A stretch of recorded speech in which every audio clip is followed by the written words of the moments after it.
namaha.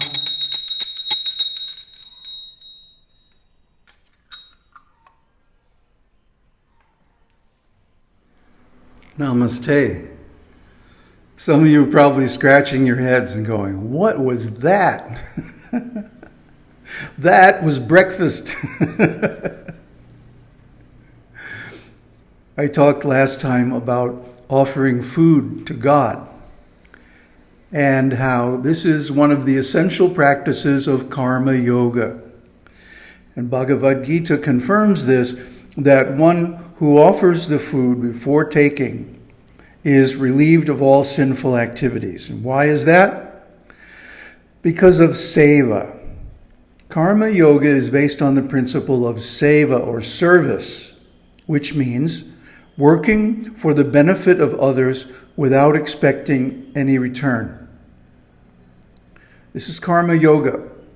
So if you do public service, feeding hungry people, helping the homeless, visiting sick people in the hospital, playing with orphan kids at an orphanage, or planting trees, or digging wells in places where there's no water. There are so many things you can do. But the best of all karma yoga, seva, is puja, or worship of God, offerings to God. So how we do this? Well, you have to have somehow a connection or perception of God.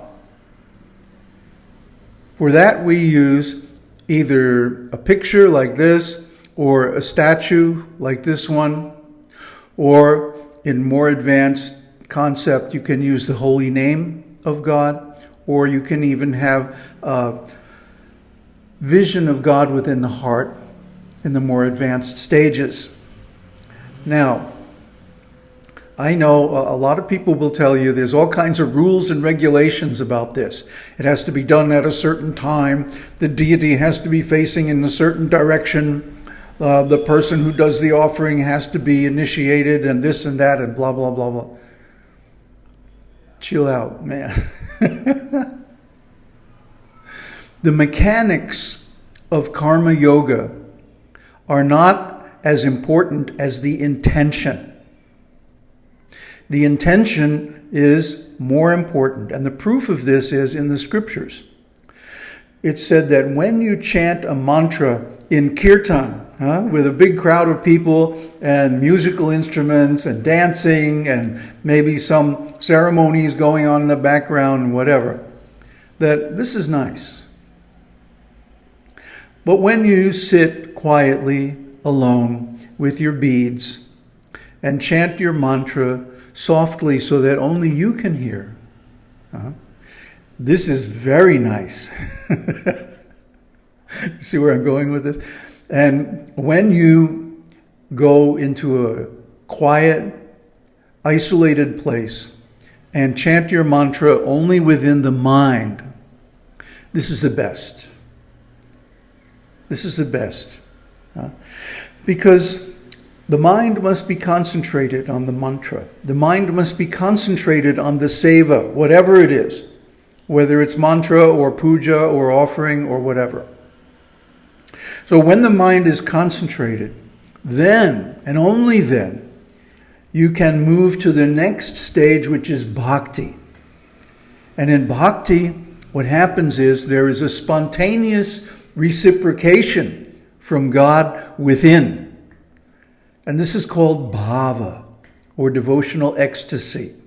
Or you can just call it happiness. That works too. So this happiness, which is derived from seva, this is bhakti. Bhakti must be spontaneous. It cannot be planned. It cannot be scheduled or managed. It cannot be forced at all.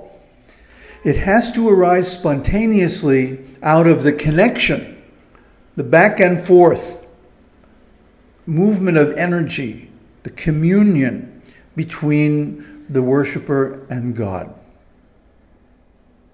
So we cannot do bhakti. Bhakti happens. And it happens when we create the conditions for it.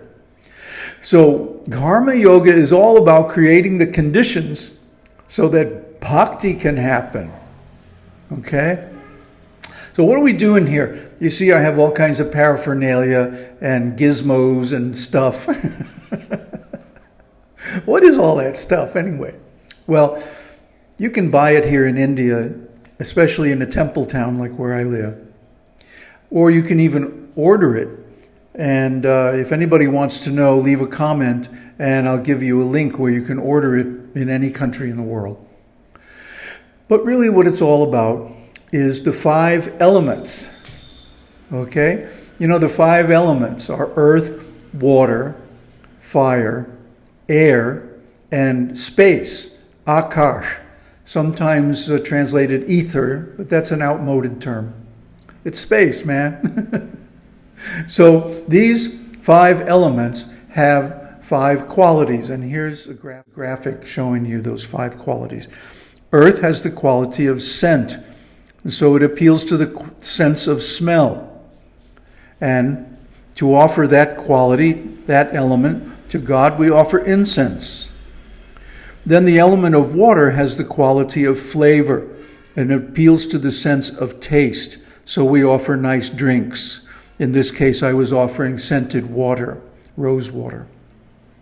The element of fire has the quality of form, and it appeals to the sense of sight. It's light, basically. So we offer a lamp. And the element of air has the quality of movement. Air is never still. It's always moving, and it affects the sense of touch. You feel it on your skin. So we offer different kinds of fans, peacock feather fan, a yak tail whisk fan, and others, okay? But you can offer any kind of fan. Finally, the element of space has the quality of vibration. It's a medium for light and sound and other kinds of vibrations. So that appeals to the sense of hearing. And our offering is sacred sounds, such as mantras, prayers, the blowing of the conch shell, and so on. Finally, those offerings which contain all the elements and all the qualities and appeal to the all senses is food, isn't it? Food has nice smell and taste, is beautiful to see, it's pleasant to the touch and to the tongue. And I like to make noise when I eat, so I even hear it. Huh? Bad manners, right?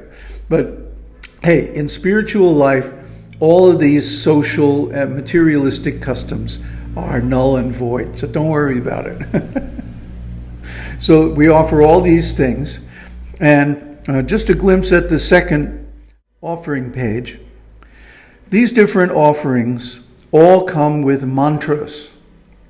And so you don't have to know these mantras right away, but in the subsequent episodes of this series, we're going to go into the mantras and how you perform each one of these offerings in the traditional way. Now, you don't really need to do it in the traditional way, huh? Because that's rules and regulations again. It's better to be spontaneous. Like if you don't happen to have a yak tail whisk laying around the house, you can use any kind of fan. Huh? And you don't have to have a beautiful statue of the Lord like this one. You can just get a picture. You can download a picture from the internet, print it out in your local copy shop, and have it framed. No biggie, right? And similarly with many, many other things, it's very easy to substitute or improvise homemade ingredients and tools. Like I said, the important thing is the intention, the inner state, how you are approaching God. So if you approach with a nice attitude, and then you offer these things with love and devotion, which means regularly, then the Lord will reciprocate from within and bhakti will spontaneously arise in the heart, and you'll be in ecstasy. Like, I'm going to be in ecstasy in a minute when I eat this nice prasadam that I just offered to Ganesh. Om Tat Sat. I'm too much happy. Om Harihi Om.